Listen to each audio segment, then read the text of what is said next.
아멘. 네, 오늘 우리에게 주시는 하나님 말씀은 사사기 19장 16절에서 30절의 말씀입니다. 사사기 19장 16절에서 30절의 말씀.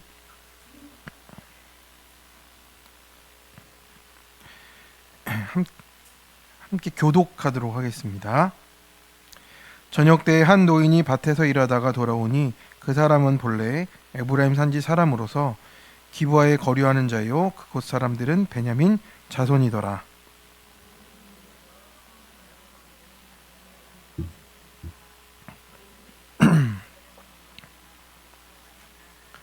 그가 그에게 이르되 우리는 유다 베들레헴에서 에브라임 산지 구석으로 가나이다. 나는 그곳 사람으로서 유다 베들레헴에 갔다가 이제 여호와의 집으로 가는 중인데 나를 자기 집으로 영접하는 사람이 없나이다.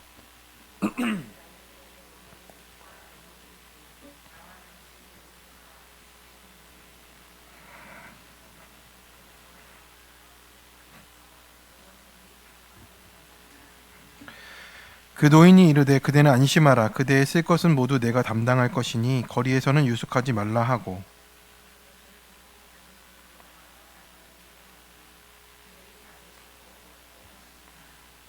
그들이 마음을 즐겁게 할 때 그 성읍의 불량배들이 그 집을 에워싸고 문을 두들기며 집 주인 노인에게 말하여 이르되 내 집에 들어온 사람을 끌어내라. 우리가 그와 관계하리라 하니,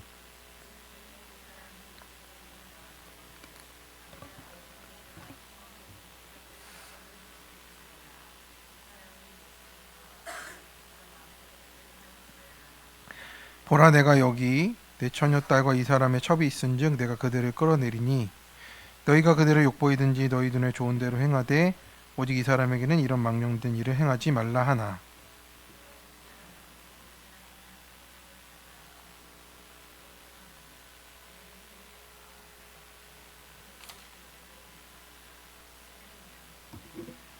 동틀 때에 여인이 자기의 주인이 있는 그 사람의 집문에 이르러 엎드러져 밟기까지 거기 엎드러져 있더라.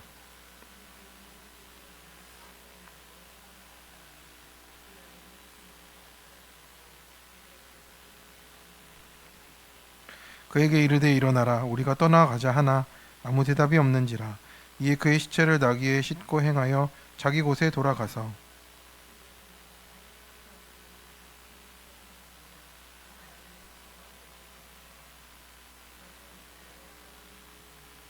찍겠습니다. 그곳을 보는 자가 다 이르되 이스라엘 자손이 애굽 땅에서 올라온 날부터 오늘까지 이런 일은 일어나지도 아니하였고 보지도 못하였도다. 이 일을 생각하고 상의한 후에 말하고자 하니라.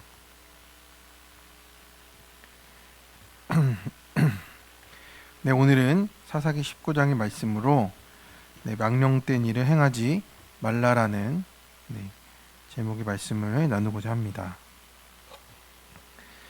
부르신 교회 성도 여러분, 살다 보면요 가슴이 철렁 내려앉는 뉴스들을 볼 때가 있습니다. 저도 막 그것이 알고 싶다 이런 보도 프로그램 보면 깜짝깜짝 놀랄 때가 많습니다. 근데 한편으로는 내가 저걸 알아야 되나 싶기도 하고, 알 권리가 있다 하면서 얘기하지만, 요즘 세상이 참 이렇게 또 보통 시대가 아니다 보니까 우리의 가슴이 철렁 내려앉는 뉴스들이 많습니다.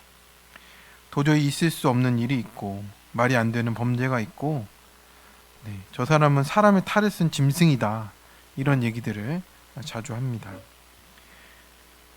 그래서 저도 마음이 의약해서 뉴스를 못 볼 때가 많아요.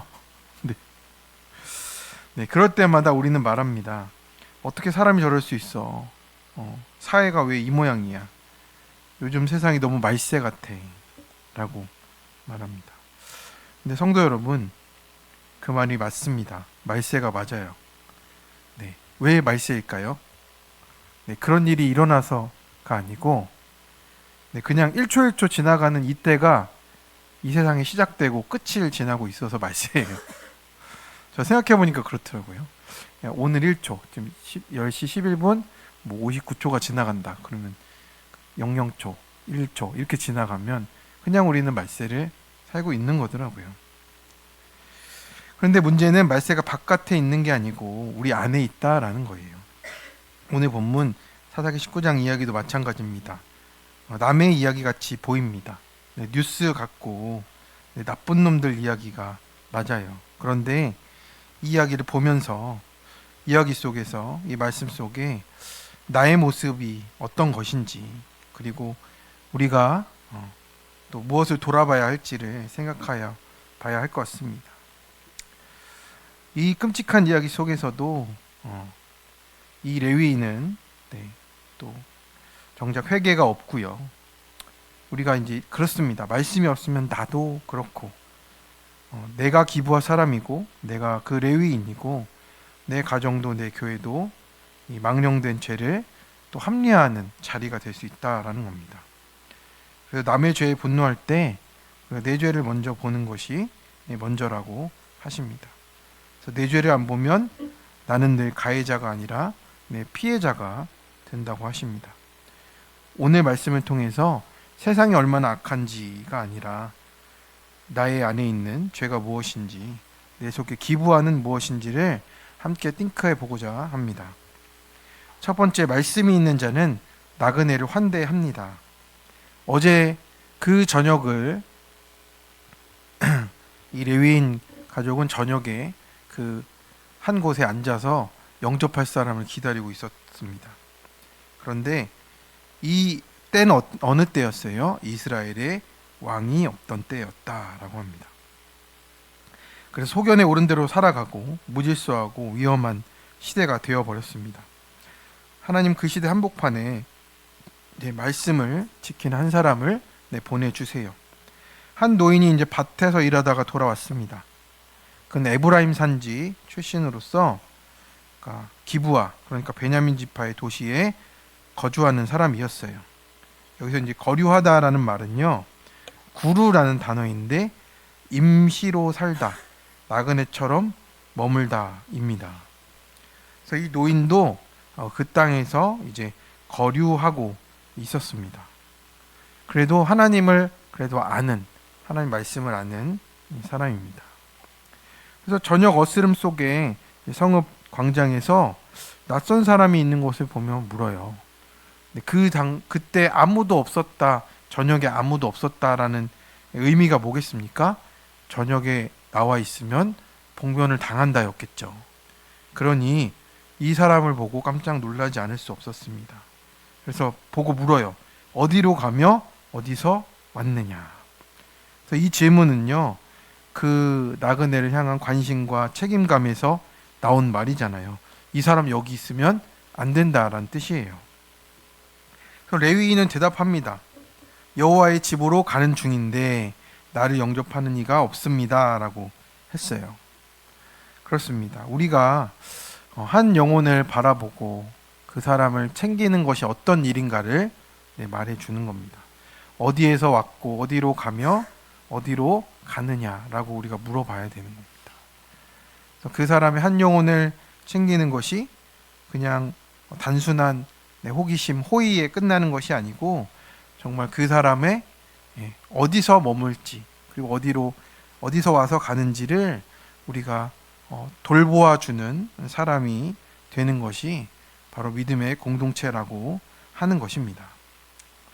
그래서 이 말 속에 우리 시대 영적인 형실이 담겨 있죠. 하나님의 집을 향해 가는 사람인데 세상은 자리를 내어주지 않아요. 그래서 누가 해야 되겠습니까? 우리가 해야 된다라고 하는 것입니다. 근데 이 노인은 말합니다. 그대는 안심하라. 그대의 쓸 것은 내가 담당할 것이니 거리에서는 유숙하지 말라. 근데 이 사람을 정말 생각하는 말이에요. 정말 이제 갈 데 없어서 지금 밤이 깊어가는데 두려워하고 있는 그 사람들에게 안심하도록 얘기하고 있습니다. 여기서 안심하라는 히브리어 샬롬입니다. 평안하란 뜻이죠. 잠자리만 제공한 것이 아니라 그들을 받아준 겁니다. 하나님의 평안으로 품어준 것입니다. 이것이 말씀이 있는 자의 태도라고 오늘 우리에게 보여주시는 겁니다. 목장의 나눔에서 좀 살펴본 내용입니다. 나의 감정적인 무감각과 공감의 어려움이 어린 시절의 상처에서 비롯된 것 같습니다. 어린 시절 부모로부터 정서적 돌봄을 받지 못한 경험, 이를테면 치과에서 어금니 5개를 한 번에 뽑는 고통을 겪었는데 위로받지 못했던 사건이 지금도 자녀의 고통에 공감하지 못하는 감정의 차단으로 이어지고 있습니다. 자녀가 아파서 우는 모습에 연민보다는 나는 죽지 않으니 괜찮다고 하며 왜 너는 못 견디냐는 반응이 먼저 나옵니다.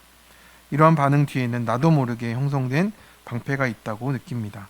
과거의 결핍과 상처를 마주할 때마다 마음문이 닫히고 감정을 방어하는 태도로 이어진 것 같아요. 그 방패는 과거의 부모와의 관계, 사랑받지 못했다는 기억과 맞닿아 있는 것 같습니다. 부모로부터 따뜻한 배웅이나 마중, 돌봄을 받지 못했던 결핍이 지금도 자신 안에 깊이 남아 있어서 이것이 때때로 자녀나 남편의 관계에서 감정적으로 막히는 것 같습니다. 근데 이런 나눔을 했습니다. 그렇습니다. 이제 부모님은 사실 뭐 신화는 아니죠. 신적인 존재는 아닌데 이런 공감의 부분들이 나그네 같은 우리 아이들의 마음에 또 다가가야 할 때가 있는 거라고 오늘 말해주는 것 같습니다. 그렇습니다. 참된 평안을 위해서 정말 돌봐주는 또 나그네를 환대해주는 우리의 적용이 있어야 될 줄로 믿습니다. 말씀이 있다면요, 나그네가 보입니다. 말씀이 없으면 나도 거리에서 외면당한 레위인처럼 사람을 지나칠 뿐입니다. 적용 질문입니다. 내 주변에 거리에서 유숙하고 있는 나그네는 누굽니까? 그 사람에게 그대는 안심하라 말하며 영접합니까? 외면하고 있지는 않습니까? 내 삶, 내 공동체가 복음으로 소외된 영혼을 품기 위해 어떤 준비를 해야겠습니까? 두 번째입니다. 악행의 결국은 망령땡입니다. 노인의 집에 평안이 찾아온 줄 알았는데 22절에 보니까 그 성읍에 불량배들이 에워싸는 거예요. 불리야알이라는 이 불량배는요, 가치 없음, 무법자라는 뜻으로서 하나님을 경외하지 않는 자들을 가리켜요. 네, 가치 없이 자신들의 무법을 행하는 자라는 뜻이죠. 내 집에 들어온 사람을 끌어내라, 우리가 그와 관계하리라. 네, 이것은 단순한 범죄가 아니죠. 네, 성적인 범죄까지 하고 있는 거예요. 근데 그게 어디서 있었던 일인지 기억이 나십니까? 창세기에서, 소돔에서 일어나는 일이잖아요. 지금 하나님의 거룩한 백성으로 부르심 받아서 가나안 땅에 있는 베냐민 지파의 땅에서 이게 일어나고 있다라는 겁니다. 그러니까 이게 사실은 사사기의 뉴스인 거예요. 엄청 큰 일이 일어난 거예요. 그러니까 소돔 같은 일이 이스라엘 거룩한 땅에서 일어나고 있다라고 얘기하고 있는 겁니다. 하나님께서 정하신 질서를 거부하고 인간의 존엄을 짓밟는 영적인 반응이 반역으로 나타나고 있는 겁니다. 소돔과 똑같습니다. 그러자 집주인 노인은 간곡히 만류해요. 이 같은 악행을 저지르지 말라.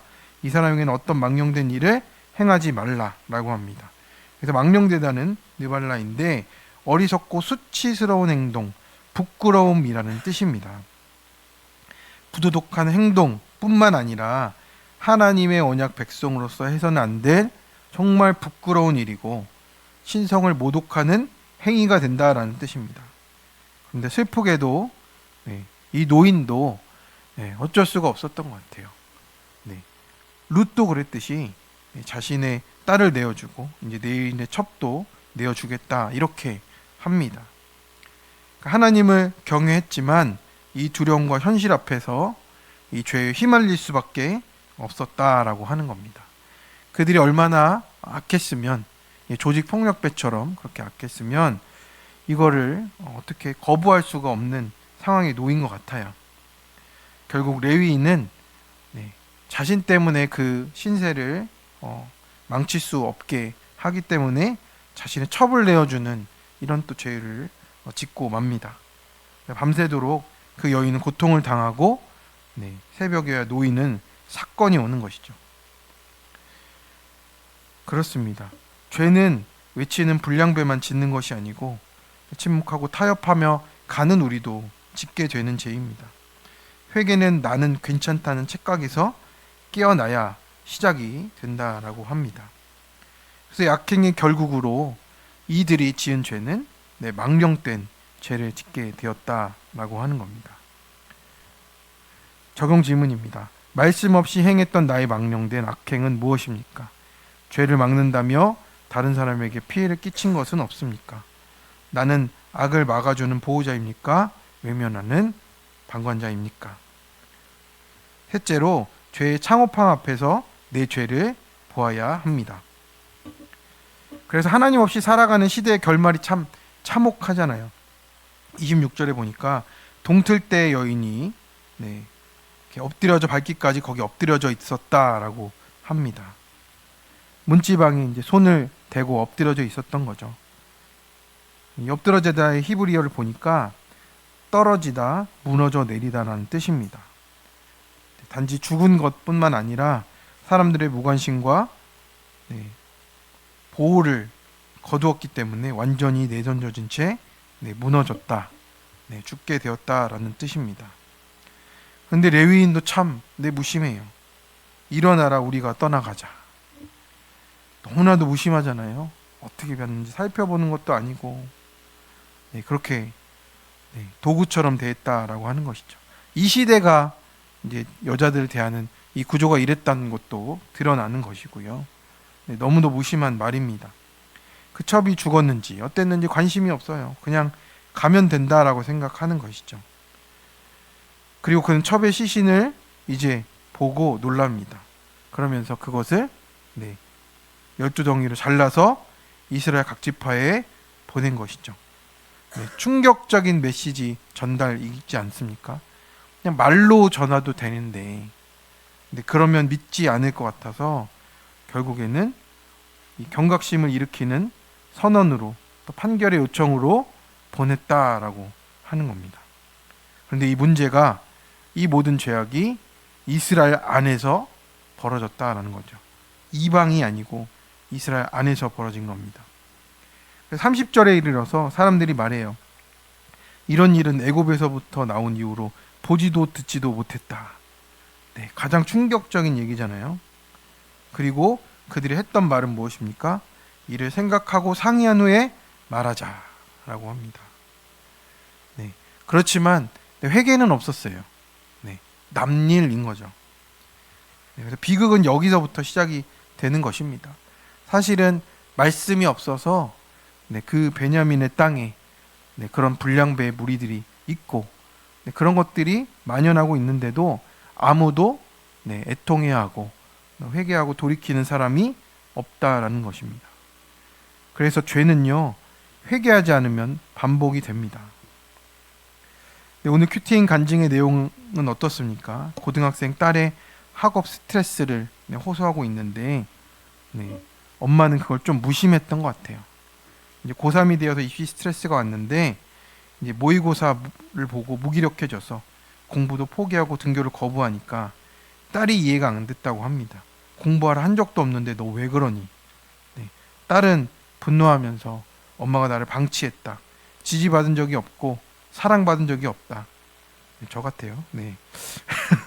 저희 고3 때 같은데. 그게 아니고, 엄마가 그게 아니고의 변명을 시전하니까 분노한 딸이 자기를 해했다고 합니다. 그제야 주님 잘못했어요가 나왔고 살려주세요가 됐다라고 합니다. 결국에 아무 말 안 했지만 좋은 대학 가야 잘 산다라는 가치관이 엄마로부터 전해진 게 아닌가, 이런 회개가 되었고, 불량배에게 내어준 것처럼 딸의 감정에 무관심해서 정서적으로 방치했구나 라는 것이 깨달아져 회개하게 되었다라고 합니다. 그래서 무정함이 악행이자 망령된 이름을 알게 되었고, 나그네를 영접하는 마음으로 딸에게 고마워 미안해를 적용하고 그게 아니고요를 하지 않겠다라고 이렇게 말을 했습니다. 그래서 우리의 삶 속에 정말 우리가 내어주는 그런 죄악들이 있습니다. 불량배 같은 그렇게 무정하게 또 우리가 내어주는 그런 악행이 무엇인가, 나그네를 방치하는 것은 또 무엇인가를 우리가 돌아봐야 한다라고 합니다. 그래서 우리 한 영혼을 살리고자 하는 우리 공동체로 우리를 부르셨는데 그것을 먼저는 내 죄를 보는 것부터 시작하기 원합니다. 남 탓은 쉽거든요.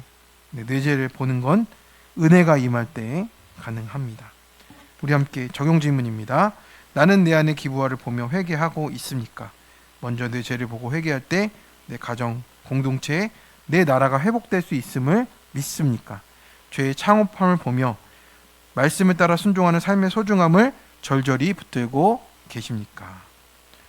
함께 기도하겠습니다. 주님, 기부와처럼 타락한 세상 속에서도 말씀 붙들고 거류하던 노인을 기억하게 하시고 말씀으로 나그네를 환대하게 하여 주옵소서. 죄를 피하기 위해 타협하며 다른 이의 고통을 외면했던 우리를 용서하여 주옵소서. 여인의 손처럼 죽음 앞에 놓인 이들을 보면서도 내 안전만을 지키려 했던 죄를 회개합니다. 주님, 왕이 없던 시대처럼 자기의 소견에 오른 대로 살아가는 이때에 내 안에 말씀이 임하게 하여 주시고 내 죄를 먼저 보며 회개하여서 하나님, 내 가정을 살리고 내 공동체를 살리고 내 나라를 살리는 우리가 될 수 있도록 주님 붙잡아 주시옵소서. 이 모든 말씀 예수 그리스도의 이름으로 기도드립니다. 아멘.